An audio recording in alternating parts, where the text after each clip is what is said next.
Hola, muy buenas. Bienvenidos a nuestro ciclo de conferencias Letras Libres y Unir. Hoy sobre el tema Cómo mirar a lo extranjero y escribir sobre ello. Contamos con la presencia de la escritora Mercedes Cebrián. Bienvenida, Mercedes. Hola, buenas tardes, bienvenida. Me siento. Encantada de coincidir contigo una vez más. Bueno, Mercedes reivindicará las crónicas de viajes, nos hablará de por qué viajamos, para qué escribimos y si viajamos para escribir. Mercedes es una escritora madrileña que ha publicado un libro sobre música y gastronomía, cocido y violonchelo, en la editorial Random House, así como 3 poemarios en la editorial La Bella Varsovia. También es autora de las novelas El genuino sabor y La nueva taxiderma, en el sello Random House. Sus relatos y poemas, también sus ensayos, han aparecido en relevantes medios de comunicación y difusión como The Poetry London, Gato Pardo, Modern Poetry in Translation y el Diario de Poesía de Buenos Aires. Colabora asiduamente con la revista Letras Libres y con los suplementos El Viajero y Babelia del País, así como Culturas de la Vanguardia. Mercedes además tiene una columna mensual de gastronomía en el diario The Objective y asimismo ha traducido del castellano al inglés a reconocidos autores. Ha sido escritora residente, esto por mencionar algunos de sus méritos. Ha sido escritora residente en la Academia de España en Roma y en el Museo Malva de Buenos Aires, entre otras prestigiosas instituciones. Tiene un máster en estudios hispánicos, literatura y cine de UPenn, Universidad de Pensilvania de Estados Unidos, y ha sido editora invitada del sello Caballo de Troya en Penguin Random House. Bienvenida, Mercedes. Muchas gracias por acompañarnos otra vez y os invitamos a disfrutar de esta estupenda conferencia acerca de literatura y crónicas de viajes. Pues muchísimas gracias, Yanelis, y a toda la gente que está aquí detrás moviendo estos cables para que esta conferencia pueda salir al aire. Realmente tenemos poquito tiempo y la idea que yo tengo es daros como unos esbozos prácticos para que podáis escribir crónicas de viaje, ya sea si un medio os las encarga como para vuestro uso personal, digamos, para tener unas crónicas escritas, un recuerdo de vuestros viajes o para escribir un libro entero sobre vuestros viajes. Para eso he preparado una pequeña presentación y a mí me apetecía titular esta charla, en vez de decir simplemente crónica de viajes, esto de cómo mirar lo extranjero y escribir sobre ello, porque creo que es muy importante la palabra mirar, el verbo mirar aquí. Antes que escribir hay que mirar y también hay que pensar, ¿no? Son como verbos que van previos a la escritura. No se puede lanzarse uno como abalanzarse sobre la escritura. Lo primero es mirar, creo.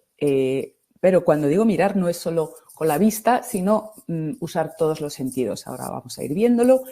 Y lo extranjero, ¿no? ¿Qué es eso de lo extranjero? Porque uno piensa, si me mandan a, no sé, me estaréis escuchando desde países muy diversos, así que no puedo decir lejos de casa para vosotros puede ser lo que para mí es cerca, ¿no? Pero si me mandan a, no sé, a un país muy lejano, yo estoy ahora mismo en Suiza, pero por ejemplo a, no sé, Indonesia, pues bueno, eso será muy extranjero. Pero es que también, de verdad, yo vivo en Madrid, un barrio de mi ciudad que no sea el que yo más conozco ya es extranjero, y eso para bien, ¿eh? No estoy usando el término como para decir, uy, extraño, raro, sino como para, como digamos, relanzar la idea de sorpresa, de asombro hacia todo lo que es ajeno, digamos, pero digo, para mí tiene muchas connotaciones positivas.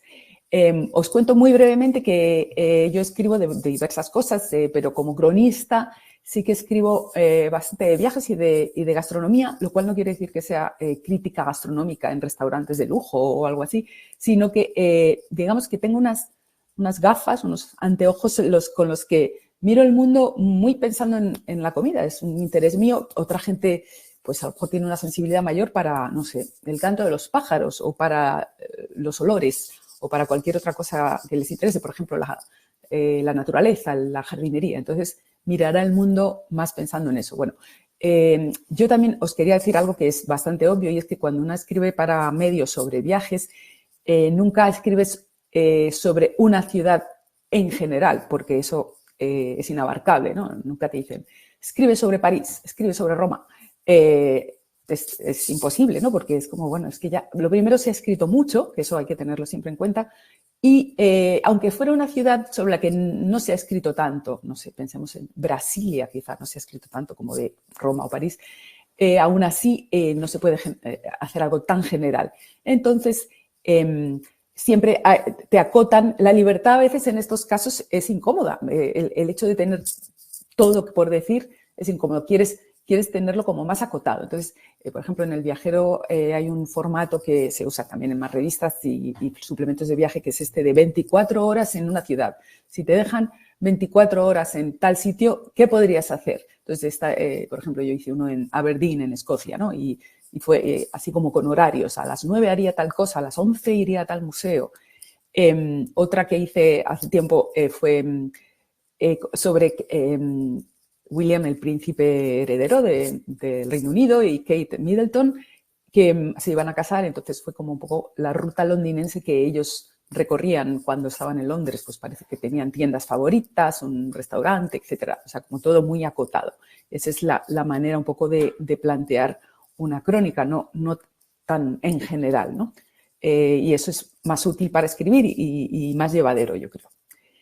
Después, algo que a mí me gusta mucho siempre indicar cuando hablo de crónica de viaje y de escritura es la afinidad que hay entre la fotografía y la crónica escrita de viajes, la fotografía de viajes. Porque, si lo pensáis, bueno, la fotografía se ha vuelto una actividad muy democrática, en el sentido de que ahora ya con el teléfono podemos hacer fotografías. No entro en la fotografía profesional, que eso requiere unos conocimientos y unas técnicas, pero es, digamos, igual de inmediata que la escritura. Uno puede llevar unas notas, un cuaderno para apuntar notas y ver un poco qué quiere decir. Pero las similitudes para mí entre una crónica escrita y unas fotografías, una serie de fotografías de viaje, es el tema del encuadre, que es un término, digamos, exclusivamente fotográfico, pero que se parece muchísimo al término de punto de vista en la escritura, en cualquier tipo de escritura, no solamente en la no ficción y en la crónica. Seguro que habéis oído hablar del punto de vista. Pues para ver, por ejemplo, si se narra en primera persona, en tercera persona, un narrador omnisciente, etc. En la crónica de viajes pienso sobre todo, ya no tanto si es primera, tercera persona, sino en qué nos fijamos cuando estamos viajando. Nos depositan en ese lugar que no nos resulta familiar, y que miramos, que oímos, que hacemos. Entonces, aquí en este pequeño esquema estaría como resumido lo que es el encuadre en fotografía, y me doy cuenta que al leerlo se me hace muy similar al tema del encuadre por escrito, digamos, del punto de vista. O sea, es la presentación de los elementos, y es sobre todo la posición que ocupamos como sujetos narradores, en relación con nuestro tema. Y bueno, el encuadre en fotografía ayuda a que el observador se centre en el objeto enmarcado, y igualmente nosotros tenemos que centrar nuestra atención para que quien nos lea también se centre en algo, no sea algo como disperso y como amorfo, digamos. Bueno, nosotros somos los que controlamos esto. Y esto tiene mucho que ver con una posición, sobre todo para alguien con una cámara, y la perspectiva de quien toma la fotografía. Y bueno, esto tendrá un impacto estético y a la hora de interpretar lo que estamos contando. Bien.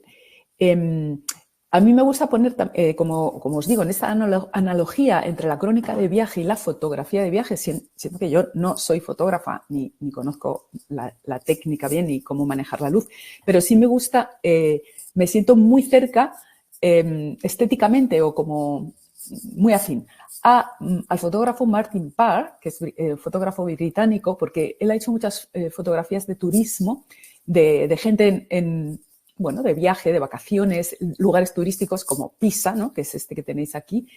Y me parece muy, muy significativa esta fotografía porque resume un poco lo que yo intento hacer cuando escribo sobre viajes. Y es lo siguiente. Tenemos la Torre de Pisa, sabéis que está inclinada, y tanta gente que va a Pisa quiere ir a ver la torre, ver esa especie de extraño milagro, ¿no? De, uy, no se cae, está así torcida. Y, como no, se quieren hacer una fotografía en la que ellos parece que están sujetando la torre. Bueno, esta es la fotografía típica que uno se haría en la Torre de Pisa. Pero ¿qué pasa? Y esto lo hace Martin Parr.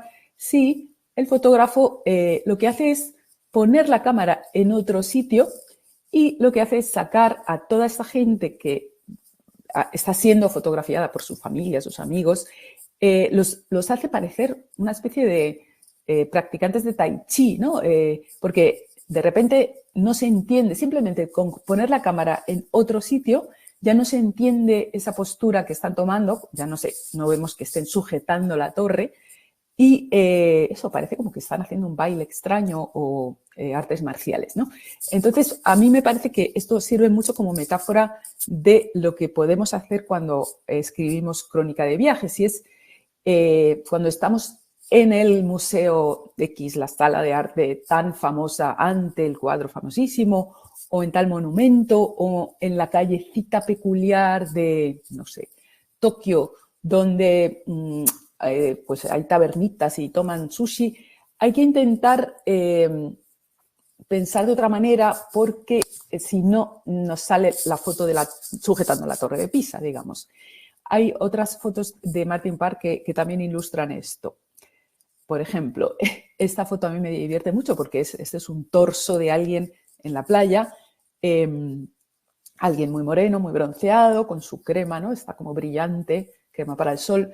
Y claro, visto tan de cerca, tan de cerca, al final es casi una abstracción, salvo por la cruz que vemos, pero el resto es como una especie de textura, ¿no? Extraña, porque podría ser un cuadro expresionista abstracto, ¿no? Entonces, esto me hace ver que si uno se acerca mucho a mirar algo en fotografía, esta cercanía deforma, digamos, lo que está mirando, pero para bien, o sea, como que genera otra cosa. Lo mismo, pues, por ejemplo, como cronistas, si nos ponemos a escuchar una conversación, yo soy muy fan de escuchar conversaciones ajenas, incluso alguna vez voy en autobuses, en transporte público, y me da pena bajarme en mi parada, que me toque, porque estoy en medio de una conversación y se aprende mucho escuchando a la gente, escuchando cómo habla. Cualquier conversación nos sirve mucho para entender una ciudad. Si estamos en un lugar cuyo idioma no entendemos para nada, eso se pone más difícil, pero también los silencios nos sirven. Por ejemplo, en Tokio, que estuve por primera vez hace unos meses, bueno, muy poca gente habla en el transporte público, en el metro, y quienes hablan llaman la atención porque es lo raro, ¿no? El ponerse a hablar. Ese tipo de cosas también es importante tenerlas en cuenta.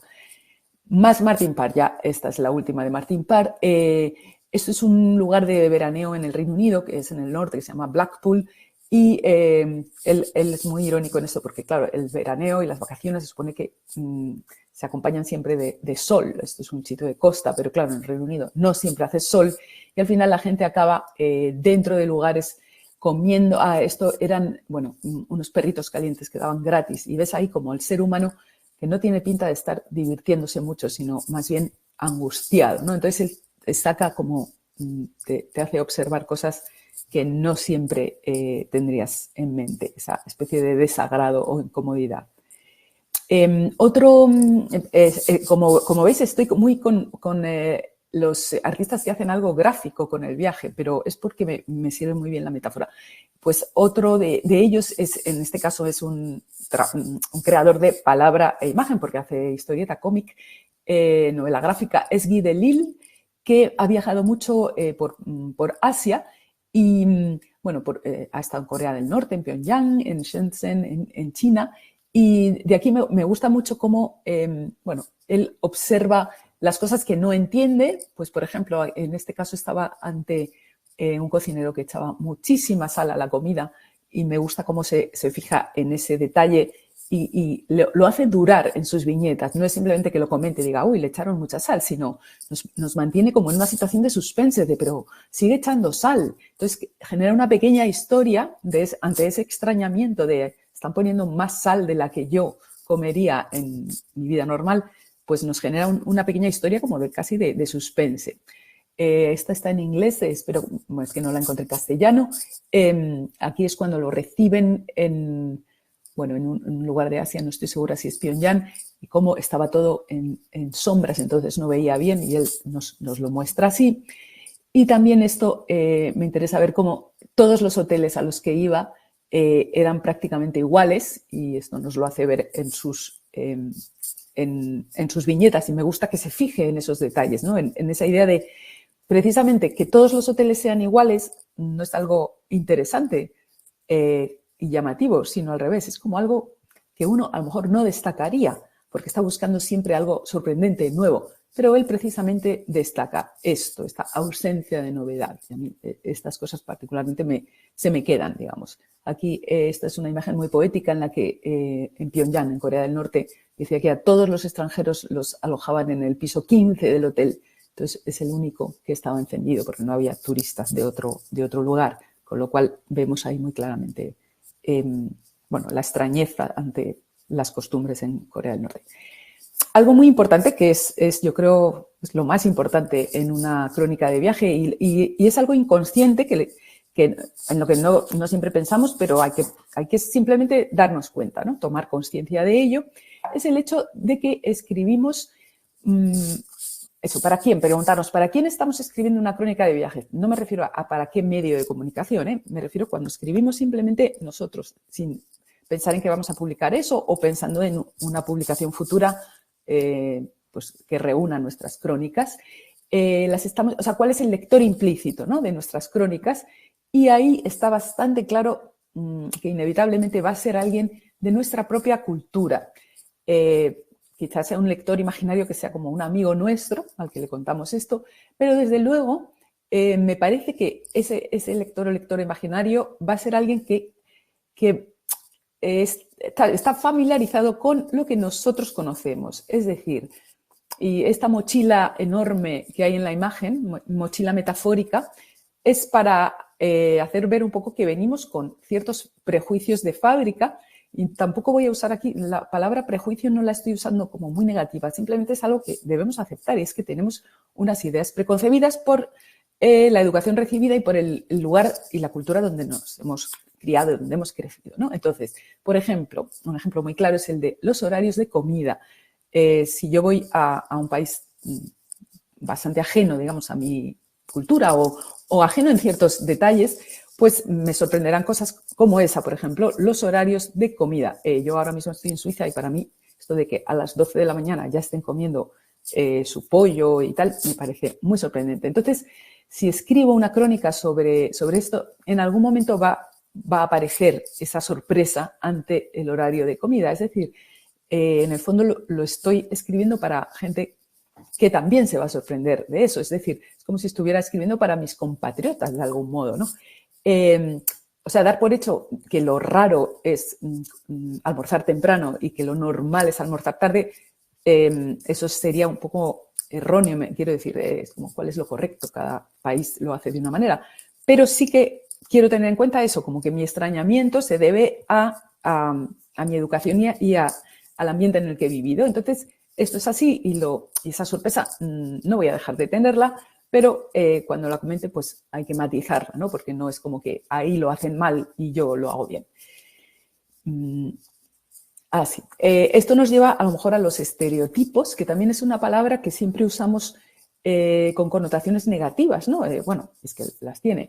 Pero yo creo que a veces aquí hay como unos chistes al respecto, ¿no? Por ejemplo, de países europeos, la productividad alemana, la vivacidad o la viveza italiana, la alegría de vivir griega. Bueno, cada uno tendrá una especie como de estereotipos o de imágenes sobre una cultura, un país, y viajar a esos lugares es una manera de comprobar cuánta razón hay en esos estereotipos, que algunos son ciertos, digamos, y cuánto de erróneo es el estereotipo, y eso es bueno que forme parte de la crónica, del relato de viajes. A menudo vamos pensando en unas cosas y luego no suceden, y casi a veces forzamos a los lugareños a que hagan lo que esperamos de ellos. Por ejemplo, me pasó de nuevo en Tokio, que es un lugar muy extranjero, digamos, para mí, y es que yo pensaba que ahí siempre bebían té caliente, té verde caliente, con todo, y bueno, no era tan fácil. Yo quería ese té caliente y ellos no, me servían té frío o no servían té directamente en la comida. Pensaban que yo iba a pedir una cerveza. Y claro, yo ahí pensaba, no estáis respondiendo a mi estereotipo. Bueno, pues con esas cosas también se puede jugar. No creo que haya como que sentirse muy culpable de tener ciertos estereotipos, sino precisamente sacarles partido y un poco jugar con ellos. Pienso, por ejemplo, en esto que estaba diciendo antes de para quién escribimos. Imaginad, una persona italiana, romana, una persona que se ha criado en Roma, que ha visto desde niño con las excursiones del colegio, seguro que los llevaban a ver ruinas y museos arqueológicos, y para ellos una ruina y la antigüedad es una cosa muy natural. Entonces, si van a un lugar donde les dicen, esto es muy antiguo, es del siglo XIX, bueno, para ellos no es antiguo, ¿no? Entonces, claro, la idea de antigüedad también es muy relativa, ¿no? Para en ciertos países, pues su patrimonio arquitectónico más antiguo a lo mejor es del siglo XVI, pero para un romano esto es moderno casi, ¿no? Pues así somos y tenemos que aceptar esto. Algo que nos lleva, ¿no? del estereotipo, nos vamos muy fácilmente al souvenir. Si lo pensáis, un estereotipo es un poco una manera de tratar una situación, un fenómeno, a unas personas, a un país, es como un atajo para sentirnos más o menos seguros ante esa novedad, ¿no? Y por eso los aplicamos, digamos. Es como una especie de pequeño resumen el estereotipo. Y el souvenir, de algún modo, también lo es. Y a mí me gusta mucho ir a tiendas de souvenirs en los países que visito, o en los museos, o en España, pero en ciertas otras zonas que no son donde yo vivo, para ver qué es lo que se ha considerado como típico, ¿no? Porque eso te dice mucho de lo que ese país cree que quiere mostrar.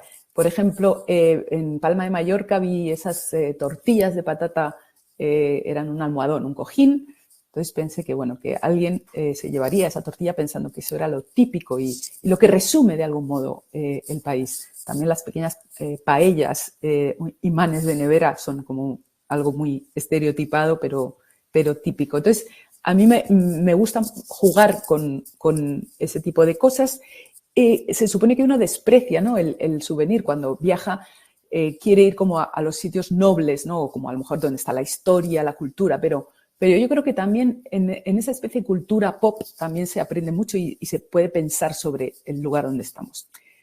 Esto me divierte, es una camiseta que vi una vez en Portugal, que ellos mismos, ¿no? lo han producido los portugueses, y hablan del fado y lo llorona que es esta música, ¿no? Y que está inundando de lloros al propio guitarrista. Entonces, ahí hay como una ironía autoconsciente sobre el fado, que es producida por los propios portugueses. Este fotógrafo me divierte porque usa el souvenir, y eso pienso yo que hay que hacerlo también en la escritura. Usa el souvenir como a él le gusta, y es que tiene esta postal típica y la pone contrastándola con el sitio real, a ver si el souvenir y el sitio real pueden dialogar, ¿no? También aquí lo hace en Bilbao, en el Guggenheim, compra al pequeño Pupi, al que está fuera en la obra de arte que está fuera en la entrada del museo, y la superpone el souvenir al monumento real. Y bueno, esto en cuanto a todo esto que hemos hecho del estereotipar, resumir, qué es lo típico de un lugar, ¿no? Algo que también me parece importante, que os he dicho antes, lo de mirar, observar, pero también con los 5 sentidos, es la minucia. Como os digo, lo del souvenir, este tipo de cosas, yo creo que es bastante útil, porque muchas veces nos deslumbrará digamos, lo célebre y lo famoso y lo y lo más noble y solemne y rimbombante de un lugar y de su cultura, pero a través de la minucia pues de cómo habla la gente, del día a día, del mercado, de lo que desayunan en los bares. Ahí veremos muchas cosas del lugar que podremos contar. Y esto lo hacía ya Sherlock Holmes. Conan Doyle pone al personaje de Sherlock Holmes diciéndole a su querido Watson que su método, infalible método de investigación, se basaba en la observación de minucias. Pues eso, el nuestro también yo creo que debe tener un zoom, por eso uso mucho las comparaciones fotográficas, un zoom que se acerque mucho a lo pequeño y que también se aleje y pueda haber una panorámica, pero no solo que se quede en la panorámica. Otro escritor, en este caso no fotógrafo, sino escritor que ha hablado mucho de la minucia, de lo infraordinario, es Georges Perec, y tiene un libro llamado así, Lo infraordinario, titulado así, y en uno de los ensayos de este libro habla de eso, de que siempre en la prensa salen las noticias, grandes titulares, dice, los trenes solo empiezan a existir cuando descarrilan. Pero a él le parece que también hay que fijarse en lo pequeño, dice, lo que ocurre cada día y vuelve cada día, lo trivial, lo cotidiano, lo evidente, lo común, lo ordinario, lo infraordinario, el ruido de fondo, lo habitual. ¿Cómo dar cuenta de ello? ¿Cómo describirlo? Esa pregunta me parece que es muy pertinente a la hora de hacer crónica de viaje. Algo que también forma parte de todo este universo de lo infraordinario y de lo pequeño es el mapa de metro, por ejemplo, o las calles, los nombres de las calles de las zonas, sobre todo céntricas de las ciudades, son lecciones de historia. Por ejemplo, este es el mapa de Roma, del metro de Roma, y si quisiéramos investigar o ahondar un poco en cada uno de los nombres de las paradas, podríamos como tener un fresco de la historia de Italia entera, yo diría.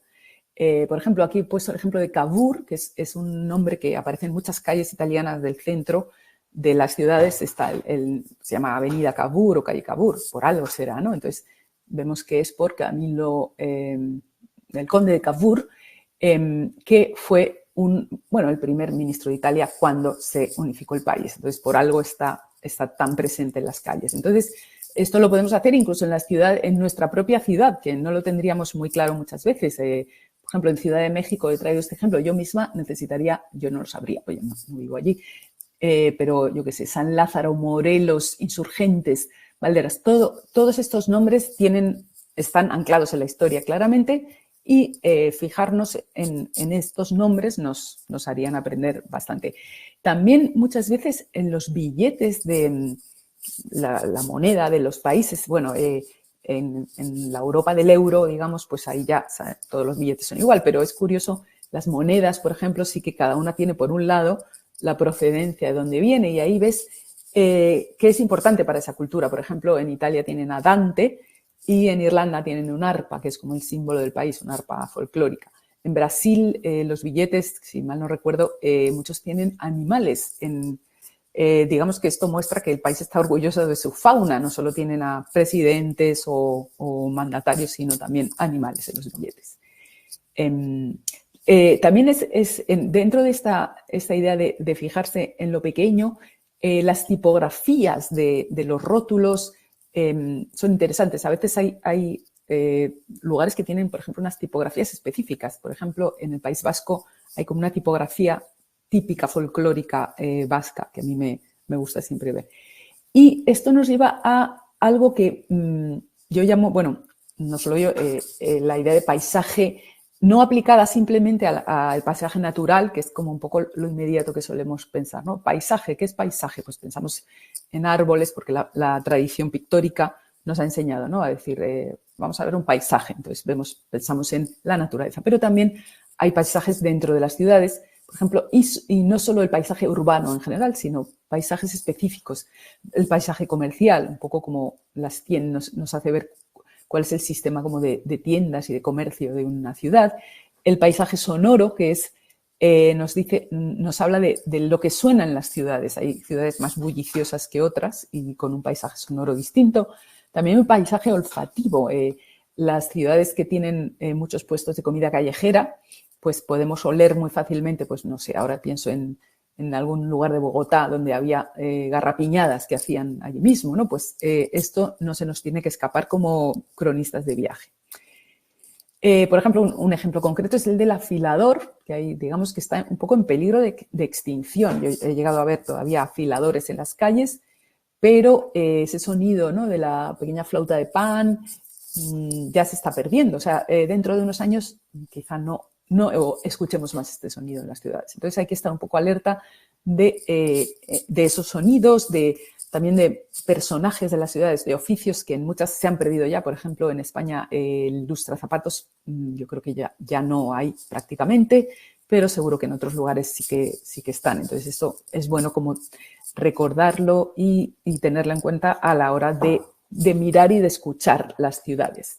No solo la arquitectura de la ciudad hace la ciudad, obviamente, eso también tendremos que pensarlo. ¿Qué es lo que hace una ciudad? Yo hablo sobre todo de las ciudades porque tengo como más sensibilidad y experiencia para analizar o pensar en ciudades o recorrerlas. Pero ¿qué es lo que hace que una ciudad sea una ciudad? Sí, su arquitectura sin duda, pero también su día a día, su gente, sus costumbres, etcétera. Y esto me lleva al tema de la naturaleza, aquí sí, el paisaje natural, en el que debo decir que yo, por ejemplo, tengo ahí una asignatura pendiente y es que si debo hacer una crónica de un lugar rural, realmente tendría que aprender a mirar más y, por lo tanto, a nombrar, porque, por ejemplo, para mí los nombres de los árboles, de la vegetación, hay una asignatura pendiente que tengo como que explorar más y aprender más. Lo mismo, cada uno tendrá su debilidad, a lo mejor en, pues, no sé, términos arquitectónicos, etcétera, en la que hay que poner más hincapié. A ver, más cosas que os quería decir. Pues, este es un ejemplo que me gusta mucho, muy peculiar. La ciudad de Trieste, en Italia, además de ser una ciudad famosa por su historia, porque allí vivió James Joyce y muchos otros escritores. Es una ciudad muy literaria. Es una ciudad donde sopla un viento muy fuerte que se llama la Bora, y de hecho hay un museo. Esta foto de abajo es la del Museo de la Bora en Trieste. O sea, la municipalidad o no sé qué organismo de la ciudad ha pensado que era necesario dedicarle un museo a este viento, porque es tan característico de la ciudad que de hecho vuela vemos en esta especie de ilustración satírica, ¿no?, que está volando todo lo que pasa por delante. Y en el museo hay además de documentación sobre pues, la vez que sopló más fuerte o sobre la historia y las representaciones de este viento en la ciudad, hay una especie de máquina de recrear el viento de la Bora, ¿no? Entonces, creo que cosas así climatológicas también hacen a las ciudades. Hay ciudades que son muy secas, muy soleadas, otras que son muy húmedas y, por ejemplo, esto marca mucho el carácter de la gente y la arquitectura. Pienso, no sé, en Galicia, en Santiago de Compostela o cualquier otra ciudad, La Coruña, como hay un montón de unas galerías que son estos balcones pero cerrados por la lluvia frecuente. Entonces, esto nos hace aprender sobre la ciudad y sobre sus peculiaridades de todo tipo. Pensar en el clima también. Esto es otra vez un poco más ejemplos digamos, de ciudades resumidas, ¿no? Por ejemplo, aquí tenemos Buenos Aires. Veremos muchas veces este tipo de decoración o de tipografías que se llaman fileteado porteño, que es este tipo de adorno muy historiado y muy colorido, que es muy característico de la ciudad. Entonces, por eso digo que hay que estar un poco pensando en no olvidar las tipografías que nos vienen. El mate es algo que es en toda Argentina, está presente, pero también el mate en las ciudades y cómo la gente lo toma a la menor oportunidad y se sienta en la calle y lo comparte. Entonces, es algo que no se podría, digamos, obviar en una ciudad como Buenos Aires. Y luego los souvenirs, ¿no?, que tienen de sus iconos, que son, pues podrían ser Evita, podría ser Maradona, que está aquí en una marca de alfajores. ahora también he visto que tienen al Papa Francisco como souvenir, ¿no? Pues como algo, icono nacional. Y los kioscos, que son, bueno, en muchas ciudades hay lugares donde los ciudadanos, los lugareños van a menudo. En Buenos Aires hay muchísimos kioscos y ahí se aprende muchísimo de las costumbres de la ciudad, de lo que compra la gente, de lo que come la gente. Pues, por ejemplo, venden muchos alfajores, que es un dulce muy consumido. También venden unos pequeños caramelos de dulce de leche. Esto nos hacer una pequeña, como ponernos de repente en una posición como sociológica o de expertos en marketing, aunque no lo seamos, para ver qué consume la gente, cómo es la gente de la ciudad, creo que es bastante práctico. Por último, respecto a Buenos Aires también, algo que veo útil es, yo no veo ya la tele en mi día a día, pero sí que creo que es útil poner la tele nacional, digamos, de los países a donde vayamos, que no sean el nuestro, para entender también un poco cómo funciona, aunque el mundo ahora esté muy globalizado y no hay, las televisiones se compran unas a otras los formatos y entonces se repiten los mismos programas, etcétera, pero sí que viene bien ver también qué tipo de noticias, qué tipo de gestualidad hay en esas televisiones y leer algún periódico o, si no conocemos el idioma, por lo menos acercarnos visualmente a algún periódico y ver sus noticias. Y algo que, por ejemplo, siempre me ha llamado la atención en Argentina es que hay un suplemento especial para el campo, ¿no? Que muestra la importancia de lo agrario, de lo agrícola en Argentina. Y aquí traigo ahí una foto de un partido de polo, ¿no? Porque hay países que tienen sus deportes específicos, aparte de los deportes globalizados, ¿no? Como el fútbol o el baloncesto. Y, por ejemplo, Argentina tiene el polo. En lugares como Canadá juegan a otros deportes como el lacrosse, ¿no? Para mí, totalmente desconocidos. Y bueno, estas cosas, ¿no? Yo, de verdad, yo creo que hace 15, 20 años no habría pensado en fijarme en el deporte de un país para pensar en su día a día y sacarlo en mis crónicas, pero creo que ahora ya sí. No sé, algo más. Vuelvo atrás a alguna otra diapositiva de Roma, por ejemplo, la que os comenté del mapa de metro como lección de historia. Destacaría también, hay una parada que es Barberini, y ahí nos dice, ¿qué es Barberini? Bueno, Barberini es un apellido de una familia importantísima en la Roma, no en la Roma clásica, sino en la Roma del Barroco y Renacimiento, que de hecho estas familias importantes al final siempre tenían a alguien que se convertía en papa, y Maffeo Barberini fue Urbano VIII. Entonces, así, a base de por ejemplo, estos nombres de familias italianas del siglo XVI, XVII, vamos viendo un poco la historia del país. Creo que para hablar del presente de un lugar, para escribir sobre el presente, hay que conocer su pasado inevitablemente. Y bueno, esto es un poco lo que os quería contar. Espero que sobre todo os dé como ideas para escribir y a lo mejor en cosas que no hayáis pensado antes. Muchas gracias, Mercedes, por estas ideas tan interesantes acerca de la escritura de viajes. Y bueno, tenemos tiempo quizá para un par de preguntas, creo. Bueno, vamos a ver.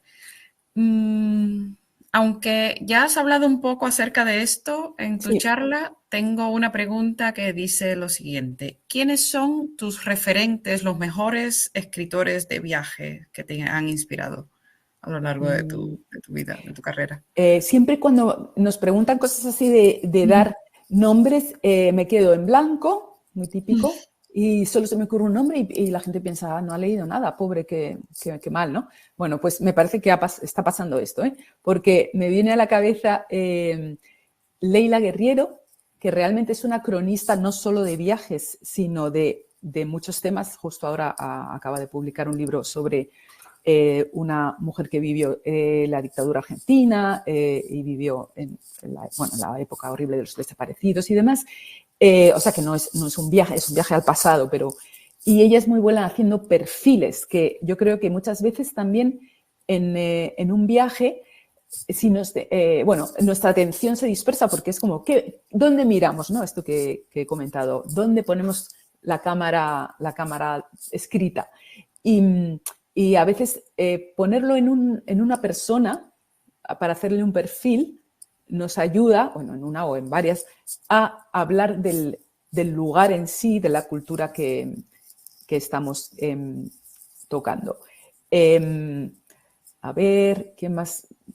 Podría citar muchos, pero como veis, no, de repente me he quedado en blanco. Bueno, me gustan mucho los libros que recorren un aspecto pues de un continente entero. Por ejemplo, de Magris, el Danubio, ¿no? O sea, un río tan importante para Europa, históricamente, como el Danubio, o sea, centrar un libro en eso, ¿no? En el río y en todo lo que supone. Me gusta mucho ese tipo de aportes, sí. Pues pasamos a la siguiente pregunta. Dice, ¿qué debe primar en la escritura de viajes? ¿La curiosidad, la documentación, el contacto con los lugareños, la objetividad o las impresiones personales? ¿Qué crees que prima? Bueno, yo creo que la objetividad en un escrito es prácticamente imposible. Es que no puede ser, salvo en, no sé, una noticia del boletín oficial del Estado o algo así.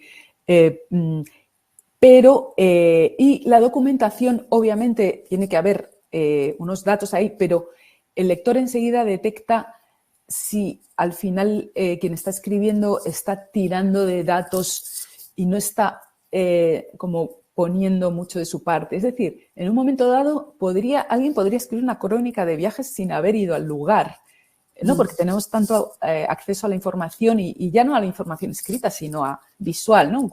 Nos metemos en Google Street View y caminamos por la calle y decimos, en esta panadería, tal. Bueno, esperemos que esté actualizada y no hayan quitado la panadería porque las imágenes de Google Street no están actualizadas. Entonces, creo que justo en estos tiempos, tanta información, yo prefiero un poco de subjetividad que prime, digamos. Y desde luego la curiosidad es requisito imprescindible. O sea, no dar nunca nada por hecho, es decir, no pensar que si un lugar es más o menos afín a lo que conocemos, pues porque tiene unas costumbres que conocemos, que creemos conocer, no darlas por hechas, estar siempre vigilantes, como viendo y tratando de ver algo diferente o que nos llame la atención. Ahora estaba yo pensando en que José Martí escribía crónicas sin haber visitado los sitios. Por ejemplo, está esta crónica sobre el terremoto de Charleston, que él en realidad no estuvo, no lo vivió, pero fue capaz de describirlo y de expresar lo que había ocurrido en sus crónicas. Sí. Hay muchas también humorísticas, digamos, o de crónicas viajes alrededor de mi cuarto, que a mí me gustan por el valor que tienen de capacidad de observación y de sorpresa. Como una especie de ejercicios de estilo me interesan también. O sea, no me parecen estafas, digamos. Tienen otras virtudes.